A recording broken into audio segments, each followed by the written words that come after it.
Hey everyone, welcome back. This is Mandy, and this is going to be kind of a project type video. So this is a 12 by 12 gallery wrapped canvas. As you can see, I've painted on it before. It was a terrible swipe, so I painted over it with some flat white house paint. And now I'm going to use this Viola blue, Teal Indigo Vivid Intense, and Rouge Violet Vivid Intense to kind of just give it a dark, colorful background. I'm not going for composition, so you're going to see me just haphazardly put paint on, move it around. The reason I wanted to do this in the background is I wanted to use my new texture rollers from Artistic Painting Studio. And I started working on this a long time ago, so sorry it's taken me forever to get it this far. Anyway, so I'm sponge painting this on. But with the texture rollers, they're so cool because you can put out some texture medium. And you can do it in paint too, like a chalk paint or something. And you can roll the texture roller through it and it'll give you patterns. So I'm using Artistic Painting Studio's texture paste here. And this is a crocodile roller. It was my first one. I was so excited to use it. I now have others. So I'm just using a palette knife to spread that on pretty thin. And my intent when I started to do this is, for one, I wanted to use the crocodile roller. And for two, I wanted to do some sort of a textured type underpainting for resin because I'm really committed to wanting to do more of that and kind of see the dimension that you can get from doing multiple different layers under resin. I will tell you toward the end of this video, I'm going to mess this up, but this was fun for me because I got to I didn't have an exact plan, and so I got to kind of see it as it transpired, and it kind of evolved over time. And as I played around with this, I had a great time. So basically, I'm just gently rolling the roller through the texture. I have seen Jen do this, and she said it's much easier to control if you roll it toward you instead of against you. So at first I did it like side by side, and then off camera I was like, I don't want it to look that uniform. So I smeared it and I flipped it around. So I'm just going very slowly through that texture, but isn't that cool? So even though this is a crocodile roller, I wasn't necessarily going for crocodile per se. I just loved the texture. So it'd be kind of like if you used a crackle paste or something and you got the texture where you can see the background a little bit. So this is what it looks like after I redid it off camera. I like it better. So then I was like, what do I do with this? So as it dried, some of the color from the paint came up through the texture medium. So that was a lesson to me that if you don't want that to happen, spray your paint with some like a clear coat or something, or an isolation coat from Golden. But I just went with it. So I took some Vivid Intense and I made like some sprays. I mixed a little Vivid Intense with water, and then I just randomly found an old spray that I had that had a little Indian spice in it. So same colors, only I added fresh ginger because I figured since that yellow came through, we'll just roll with it. Because again, this is just the underpainting, so it doesn't really matter if it's discolored at this point because I wasn't looking for it to be white. You know what I mean? So this is the fresh ginger. I mixed it with a little bit of water and a little Jo Sonja. This is the Rouge Violet. I kind of made them almost like a watercolor consistency, and that's the Teal Indigo, and that's the Viola Blue. And like I said, I already had some Indian spice mixed up from before. So I was holding my phone here, so sorry about the dizziness. But as you can see, I'm just kind of camouflaging it, almost like fogging color on the background. And so then I really liked that. What I should have done at this point, and I'm sharing this with you because these are things I've learned. What I should have done, because this is a really cool background, is I should have done a resin coat right here. And then done whatever detail I was going to do after that. But at this point, I didn't want the whole thing to be crocodile. So as I said, I kept changing my opinion as I went. So now I'm just taking some Golden molding paste, basically a texture medium, right? And I'm just kind of distressing some areas where I kind of wanted it to not be too uniform, like, all crocodile all the time. but I also have like no idea what I'm doing yet, so I'm kind of just figuring it out. So then I create like these texture paste islands of nothingness. And then I'm like, okay, well, now what do I do with it? So then I thought I'm going to, maybe paint. I thought maybe I'll sponge paint it like cerulean blue or something. And then that didn't look good. And so I kind of went with it. And then before you knew it, the whole thing that I had just done all these cool colors with was all blue, which was pretty, but it's a little too uniform, right? So I was learning, figuring it out. And this was so therapeutic to just like mess with this. So if you heard me describing my resin doodle board, this is what I was talking about. It just kind of became a thing that you would take out and play around with and just kind of see where your creativity took you. So I tried to make this video short because everybody likes short videos, but I felt like I wasn't explaining anything to you. So I will speed up some parts, but indulge my long video. I am going to try to do this again. You'll see what happens in the end, and don't give up because it has its really beautiful moments before. But so at this point, I'm just kind of trying to come up with something that looks moderately good without being, I have a tendency to make things too symmetrical and too matchy-matchy, and then it's like, it's weird looking, like right now I kind of like the way it is right now, and you'll see I keep messing with it until it's not as good as it was. So I'm going to speed this part up a little bit and then explain some more. So along this process, I was like, I could use sea sponges, and that didn't quite work out either. So this is cerulean blue mixed with a little varnish. This is from Colourarte. And so you see at first I'm like, well, I'll just like highlight the edges and that'll be cool. And it wasn't cool. It was too drastic of a difference. It looked like a little kid did it. So then I took a fan brush and I applied it, and I liked that better because it was more like kind of like you're doing everything at the same time. But then by then I was kind of committed to, okay, now I'm putting blue everywhere and what's happening to my underpainting. So this is where I try the sponge and it does not go well. So I think sponges have their place, but it wasn't going to do it for this. So I tried it. I was like, nope. And so what became really fun about this is as I would work on other resin pieces, if I had leftover resin, I would add the resin in random places on here so that it would kind of build. So you can see that that's not doing anything for us. If the surface was flat and not textured, we might get some cool patterns with that, but it's too stark of a difference in color. So I'm like, well, no, right? So at this point I have to decide, am I just going to go with this color or am I going to leave certain parts of it blue? Now that I'm looking at it, I kind of wish I had left it, put a coat of resin in the textured areas, but I didn't do that. So now I'm taking the fan brush and I'm just kind of going with it and putting it everywhere and leaving a little bit of interest, so that some of the underpainting can potentially still show. But as you can see, it's not going to show much. So at that point, I was like, well, what am I going to do in these textured areas when they dry? Like, what's the plan? And I honestly didn't have a good plan at that point. So now I'm taking some Old Bloom Emperor's Gold or Indian Spice, and I'm just putting some on a gloved finger and like smudging it in some places. Just thought, like, why not, So I guess like a highlight is what I would call that. I really had no idea what I was doing, but I kind of liked the effect.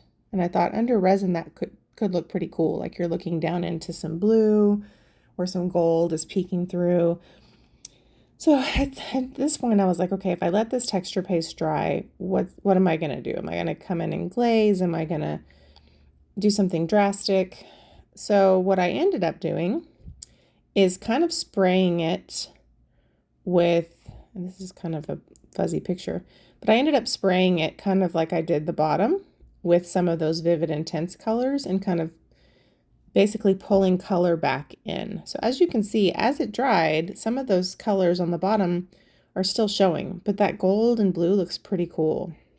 So at this point, I'm like, it almost looks like an island or something. So here we are again, next. So now I have extra resin from a resin pour I just did, and I don't even know all the colors. I think that is dark turquoise from just resin. And you can see I'm just kind of finger painting, putting it on some places. At this point, I don't yet know if I'm going to keep all that texture, do anything else with it. I'm using classic blue from Color Passion. That's Cerise from Color Passion, a beautiful pink. So these are resin pastes. I'm going to use some Aquamarine from Colourarte, Rezinarte. I'm going to use some Turquoise Luster from just resin. And so basically whatever I had left, I wasn't going to waste resin. So I'm just putting it on there. So as you can see, it's kind of abstract. And in some places I blended it. In some places I just left the lines because again, I wanted there to be dimensions in the resin piece. I wanted at the end to be able to look down and see not just one uniform thing of resin, but some texture, some color, some contrast. So in some places I smeared it, in some places I rubbed it across with my finger, in some places I left it a drizzle. And I was like, this is so ugly, you know? But as it evolved, it got to be really cool. And I like abstract art anyway. So yeah, this is one of the things I wanted to work on this year is just being more creative with resin, mixed media, texture. I love texture pieces, but I don't often know where to go once I get texture on the board. And I love these texture rollers. So before I forget, I am an affiliate for Artistic Painting Studios. So if you're interested in these texture rollers or in foils and that kind of stuff, she has a lot of really cool stuff. So I've got a link in the description box below. As always, of course, Colourarte, 20% off of anything Colourarte. We used a lot of Colourarte in this piece using Mandy1120, and that link is below as well. I got the Just Resin and Color Passion supplies from artisttilldeath.com. I did make my own texture paste. I haven't released that video yet, but I did not use it in this video. But like the golden one I got from Blick, the texture medium I used in the beginning I got from Artistic Painting Studios. So lots of cool stuff, right? Trying to remember if I'm forgetting to tell you anything. Oh, in this video, in this particular piece, in this section, I am using Promise Epoxy, and I have a discount code for you guys. If you saw my resin swipe, that's where these extra colors are coming from. So this is Promise Epoxy, and I do have a 10% off discount code for you. So now my resin doodles have dried, and I feel like the white part is still a little too white, but I don't want to block it all the way out. So I'm taking some Viola blue spray, which is just water, everything I used in the beginning, and I'm just spritzing it just enough to make it blend a little bit. And now I'm like, okay, cool, right? So it's kind of weird, but it's kind of coming together. So that's all I'm doing here. Gosh, I feel like this video is going to be so long. So sorry. Okay, so now my plan is to actually pour some resin over these places. And I want to have some very intentional transparency. So this is where Purely Pigments are so amazing. Because if you use, there's no way that you know what that was. I'm pretty sure that's Vibrant Aqua. And this should be Magenta, pure Magenta. If you use just a drop of Purely Pigments in resin, you get a nice transparent color. And that allows you to kind of see down into what's underneath, right? Which is the goal. And so that's the magenta. Now you can saturate your color more if you want to, and you can still have some transparency. But what I wanted was just a little bit of color. And if you wanted less color than what you would get in a drop, you could take a skewer or something and dip it into your Purely Pigment bottle so you can control how much is going into your resin. So as you can see, I'm adding that magenta. It's a nice transparent color. It's perfect for what I had in mind. And so I'm just kind of adding it on top of my, my texture paste. And as you can see, you're able to see the color underneath. You're able to see kind of the dimension. Now, is it a perfect work of art? No, but this is what I was going for, right? And so outside of these places, for the most part, I wanted clear resin. So now I'm just using up the rest of my magenta and kind of trying to put it in a place that makes sense so I'm not wasting it, because we don't want to waste things. And as you can see, I'm trying to not cover up my texture entirely. And as I'm working on it, I'm like, okay, this is kind of funky, but I know I'll make it into something pretty. And I thought, if nothing else, if I end up with like a Hot Mess Express, I'll put like a floating gold pigment at the top and swipe it and move it around or whatever. So now I'm letting my clear resin just kind of dribble out. And I'm kind of plugging in the Vibrant Aqua transparent color where it makes sense. And then I'm going to use up the rest of my clear resin. So this was one of the layers for me. And I started to see it kind of coming together at this point. Now, I wish I had taken a close-up for you guys so that you could see what it looked like, because it's hard to see from this angle, but I was starting to be able to see the different layers and all that. And then I decided to do this, which I deeply regret. So this is brass alcohol ink, and I wanted to see if I put it on there, if it would do that. And it did, but then I didn't like it. And I was like, okay, so it does what I wanted to see if it would, because I wanted to see if like it would, I don't know, create some interest at the top. And I guess it did, but it took away from what I was doing. So this is what it looks like with that on there. So imagine it without that, because I'm about to mess it up forever. You can see though, the cool little doodles up here in the corner where you can kind of start to see down into the piece and, you know, blah about the alcohol ink. But then you can see the texture, then more blah alcohol ink, and then kind of the fun little resin doodles. And then the alcohol ink kind of worked like a glare. So instead of adding to it, it refracted away. Anyway, so is it a masterpiece? No. So when this happens, I'm like, okay, well, I'll come over the top and cover up the alcohol ink. And that's where you're going to see that I really messed it up. So I'm going to show you that part, because when I tried to cover up the alcohol ink, it took away the brightness that I had built up with my texture. You know what I mean? So you can see that right there. I'm trying to cover up the alcohol ink, thinking I'll just add another layer, no big deal. And I probably could have rescued this. But there will be like a part B, so to speak, to this video, where I end up creating a really beautiful resin dirty pour, sort of by accident. But all of this work to get this far just went away. But, you know, that's part of the price of learning. So at this point, I am trying to mix up some of the similar colors, again, thinking I can go over that alcohol ink area and kind of fix it, which in theory worked, but it was too dark. And so I lost all of the pop of a lighter color I'd had underneath. And so my plan was to come back over the top and add in some white somehow, or add in more texture paste and then add more layers so that I could bring that brightness back in. But then my husband came in the house when he was working on a resin tabletop outside and was like, I have extra resin. Do you need it? And I'm not going to waste it. So I was like, oh, I'll use it on my little resin doodle project. And so I was like, well, how am I going to fix this part? And so I came in and I was like, maybe I'll swipe it, or maybe I'll dirty pour it. I haven't done a dirty pour with resin. And so I was like, maybe I'll dirty pour it and add in some white to add some contrast back into the piece.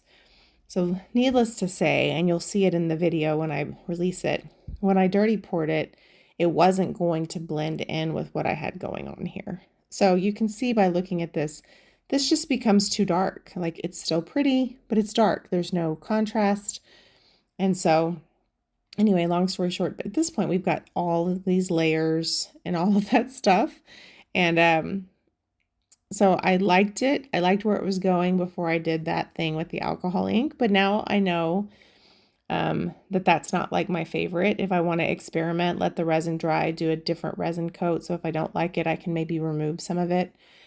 But that's part of experimenting, right? You have to be willing to fail to see what you're going to like.